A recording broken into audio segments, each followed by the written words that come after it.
অর্ধশতাধিক speedboat নিয়ে নেত্রকোনার হাওড়ে হাওড়ে ঘুরছেন লুৎফুজ্জামান বাবর। টানা ৩ দিন ধরে নিজের নির্বাচনী এলাকা নেত্রকোনা ৪ আসনের বিভিন্ন গ্রামে যাচ্ছেন সাবেক এই স্বরাষ্ট্র প্রতিমন্ত্রী। মুক্তির পর এবারই প্রথম তিনি নিজের নির্বাচনী এলাকায় দীর্ঘ সময় কাটাচ্ছেন। গত কয়েকদিন ধরে তিনি হাওড় অধ্যুষিত খালিয়াজুনি, মদন ও মোহনগঞ্জ উপজেলার বিভিন্ন গ্রামে ঘুরে বেড়াচ্ছেন। বিশেষত খালিয়াজুড়ির প্রত্যন্ত গ্রামগুলোতে তিনি নৌযান ব্যবহার করে পৌঁছাচ্ছেন এবং সরাসরি মানুষের সঙ্গে কথা বলছেন। তার সফরে অর্ধশতাধিক স্পিডবোটের বহরকে ঘিরে এলাকায় উৎসবমুখর পরিবেশ তৈরি হয়েছে।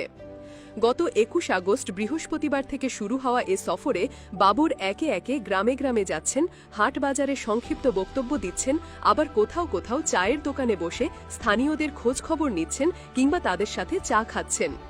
শুক্রবার সকাল থেকে শুরু করে তিনি মেন্দিপুর, চাকুয়া, গাজীপুর, নগর, কৃষ্ণপুর সহ অন্তত ৬টি ইউনিয়নের ৪২টি গ্রামের মানুষের সঙ্গে কুশল বিনিময় করেছেন।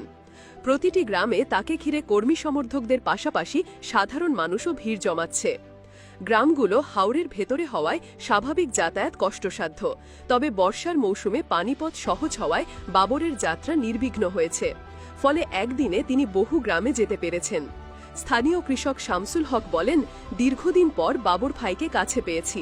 তিনি আমাদের সঙ্গে কোনো দলীয় সমাবেশ করেননি, বরং সাধারণ মানুষের খোঁজ খবর নিয়েছেন। এতে আমরা খুশি। শুক্রবার সকালে নবর ইউনিয়নের আমানিপুর এলাকায় সংক্ষিপ্ত বক্তব্যে বাবর বলেন, শুধু বাবর ভাই স্লোগান দিলে হবে না। ১৭ বছর আমি জেলে ছিলাম, তখনকার শিশুরা এখন যুবক হয়েছে। এই যুবকদের ৩ ভাবে স্বাবলম্বী হতে হবে: শিক্ষা গ্রহণ করে, কারিগরি দক্ষতা অর্জন করে, বিদেশে কর্মসংস্থানের সুযোগ কাজে লাগিয়ে এবং ব্যবসার মাধ্যমে। অযথা সময় নষ্ট করার সুযোগ নেই। এর আগে কৃষ্ণপুর ইউনিয়নে এক পথসভায় তিনি বলেন, জনগণের অধিকার, দেশের স্বাধীনতা ও সার্বভৌমত্ব নিয়ে কোনো আপোষ করিনি, করবও না ইনশাআল্লাহ। বিএনপির যারা কর্মী সমর্থক তারা দলের প্রতি অনুগত থাকবেন। কেন্দ্র থেকে যে নির্দেশনা আসবে সবাইকে তা মানতে হবে।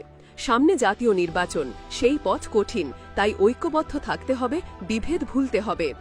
নিজের দীর্ঘ কারাজীবনের প্রসঙ্গ টেনে বাবর বলেন, আওয়ামী সরকার মিথ্যা মামলা দিয়ে আমাকে প্রাণদণ্ড সহ নানা সাজায় দণ্ডিত করেছিল, কিন্তু আল্লাহর রহমতে আর আপনাদের দোয়া ও ভালোবাসায় আজ আমি মুক্ত।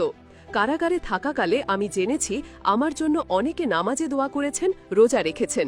এজন্য আপনাদের প্রতি আমার কৃতজ্ঞতা অসীম। উল্লেখ্য, ২০০৪ সালের ২১শে আগস্টের মামলা এবং একই বছর চট্টগ্রামের ১০টা হাতিয়ারের মামলা সহ একাধিক আলোচিত মামলায় প্রাণদণ্ড ও বিভিন্ন মেয়াদের সাজা পেয়েছিলেন লুৎফুজ্জামান বাবর। তবে গত জানুয়ারির ১৬ তারিখে তিনি এসব মামলায় খালাস পেয়ে মুক্তি পান।